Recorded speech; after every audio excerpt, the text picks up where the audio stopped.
विचार उमा को पड़ गयो सूता ऊकरा दे रहो तोता उमा को पड़ गयो सूता ऊकरा दे रहो तोता उमा को पड़ गयो सूता ऊकरा दे रहो तोता उमा को पड़ गयो सूता ऊकरा दे रहो तोता उमा को पड़ गयो सूता ऊकरा दे रहो तोता उमा को पड़ गयो सूता ऊकरा दे रहो तोता कथा को सुनते सुनते गौरा माँ यहाँ पे सोई कथा को सुनते सुनते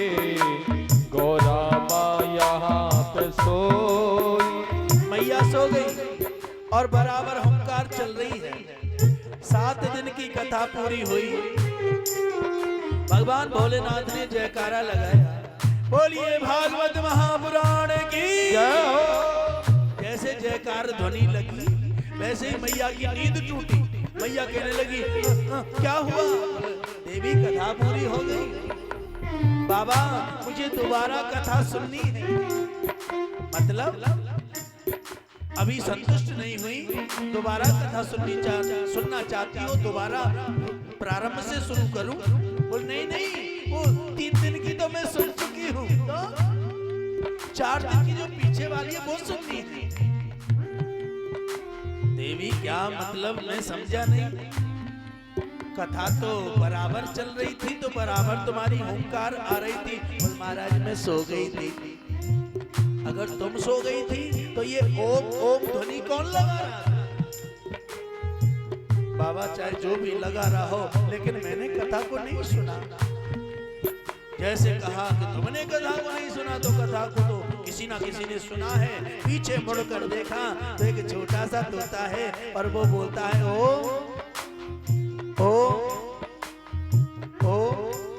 ओम ध्वनि लग रही है। भगवान भोलेनाथ ने कहा अच्छा तो तुमने सुना है कथा? अब तो महाराज भोलेनाथ को क्रोध आया और क्रोधित हो गए भोला, यहाँ देते हो तेरा कोई। और क्रोधित हो गए भोला, यहाँ देते हो तेरा कोई। और क्रोधित हो गए भोला, यहाँ देते हो तेरा कोई। क्रोधित हो गए भोला, यहाँ देते हो तेरा कोई। और ले त्रिशूल चले शंकर जी, ले त्रिशूल चले शंकर जी। और ले त्रिशूल चले भोले बाबा, ले त्रिशूल चले भोले बाबा। और ले त्रिशूल चले शंकर जी, त्रिशूल चले शंकर जी। तोता के पड़े पिछार, अरे तोता के पड़े पिछार, उमा को पड़ गयो सोता ऊकरा दे रहो तोता। उमा को पड़ गयो सोता ऊकरा दे रहो तोता। उमा को पड़ गयो सोता ऊकरा दे रहो तोता। उमा को पड़ गयो सोता ऊकरा दे रहो तोता।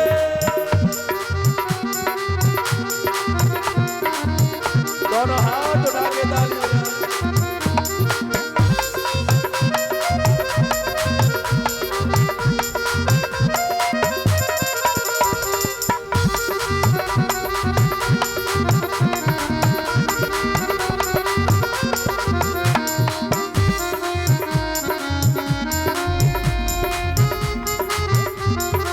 अब तो महाराज तोता के पीछे पीछे भगवान भोलेनाथ जाने लगे। तोता ने सोचा भैया यहाँ से भागने में ही अच्छा है, यहाँ से भागने में ही भलाई है, क्योंकि भोलेनाथ जब क्रोधित होते हैं तो वो ये नहीं देखते कि वो क्या कर रहे हैं, वो भोले नहीं रहते, फिर वो भाला हो जाते हैं। इसलिए भाले के सामने हमें ज्यादा देर रुकना नहीं चाहिए। इसलिए तोता डर के मारे भागने लगा, क्योंकि तोता राम जानते हैं कि एक बार भगवान ने कामदेव पर महाराज क्रोध किया था, और कामदेव पर जब क्रोध किया, तीसरी आंख खोली तो उसे जलाकर भस्म कर दिया था। कि जब से बतीसर नयन उघारा, जब से बतीसर नयन उघारा, चितवत काम भयो जल छारा, चितवत काम भयो जल छारा। तोता को याद है कि इन्होंने कामदेव को जला दिया तो हमारी तो औकात ही क्या है, इसलिए कहीं भोलेनाथ का तीसरा नेत्र ना खुल जाए, इसलिए तोता डर के मारे उड़ने लगे। और उड़ते उड़ते तोता आज बद्रीनाथ में आ गया, उड़ते उड़ते तोता आज बद्रीनाथ में आ गया। अरे उड़ते उड़ते तोता आज बद्रीनाथ में आ गया, उड़ते उड़ते तोता आज बद्रीनाथ में आ गया। और लेत जमाही बटका, बटका के गर्भ समा गया, और लेत जमाई बटका, बटका के गर्भ समा गया। तोता राम अमरनाथ की गुफा से उड़ते उड़ते महाराज आज बद्रीनाथ में आए, और बद्रीनाथ में वेदव्यास जी महाराज का आश्रम है। वेदव्यास जी की जो पत्नी है जिनका नाम है बटका महारानी, बटका महारानी छत पर अपने बाल सुखा रही थी, और बाल सुखाते सुखाते इन्हें जमाई आई। क्या जब हमें जमाई आए तो हमें भट्टी सा मुंह नहीं खोलना चाहिए, हा? हमें जमाई आए तो उसके आगे चुटकी बजानी चाहिए। अगर चुटकी ना बजाओ तो बीच बीच में बोलो राम राम राम राम राम, हा? ताकि ये शटर बंद होता रहे, हा? शटर बंद होता रहेगा तो हमारे अंदर सावधानी बनी रहेगी। आज माता बटका ने मुंह के सामने ना चुटकी बजाई ना किसी का गुणानुवाद किया, इसलिए मुंह खुला मिला तो लेते जमाई बटका, बटका के गर्भ समाया, और लेत जमाई बटका, बटका के गर्भ समाया। पीछे पीछे भोला आए, पीछे पीछे भोला आए, और पीछे पीछे पीछे पीछे शंकर आए, पीछे पीछे पीछे पीछे शंकर आए। व्यास मुनि के द्वार, अरे हाँ व्यास मुनि के द्वार, ओ माँ को पड़ गयो सोना,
उड़ते बद्रीनाथ में आए और बद्रीनाथ में माता बट का जमाई ले रही थी, उनके गर्भ में प्रवेश कर गए।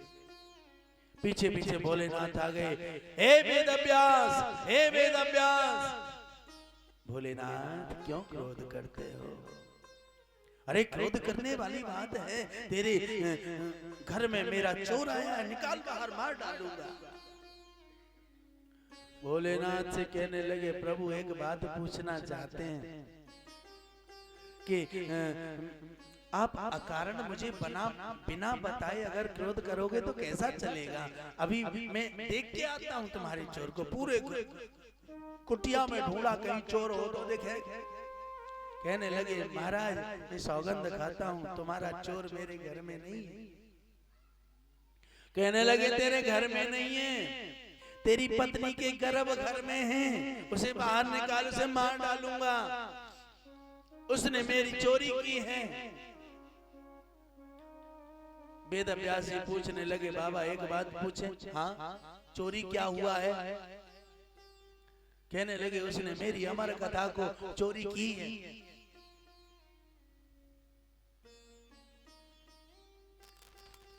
बाबा अगर उसने अमर कथा की चोरी करी है तो आपके लिए एक बात बोलूं, आप चुपचाप अपने घर चले जाओ। क्यों? क्योंकि इसी में तुम्हारी भलाई है। मैं समझा नहीं? बोले इसी में भलाई है। आप कहते हो अमर कथा की चोरी की है, तो इस बात को बिल्कुल जान लो, अमर कथा सुनने वाला कभी मर ना सकता। कोई मर सकता है जिसने अमर कथा का पान किया?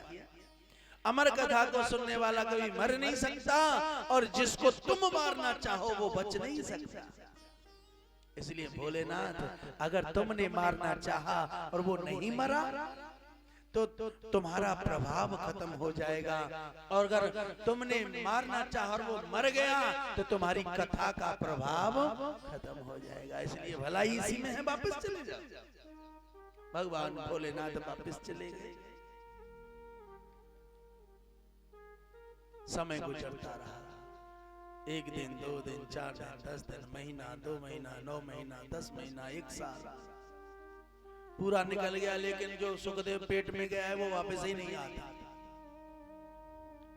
2 साल हो गई, 3 साल हो गई, 4 साल हो गई, 5 साल हो गई, 12वां साल चल रहा है, लेकिन बालक पैदा होने का नाम ही नहीं लेते।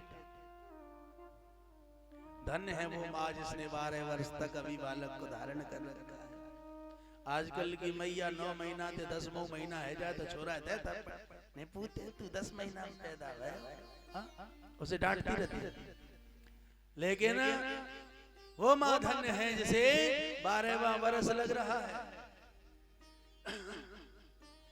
अचानक वेदव्यास जी का ध्यान गया, देवी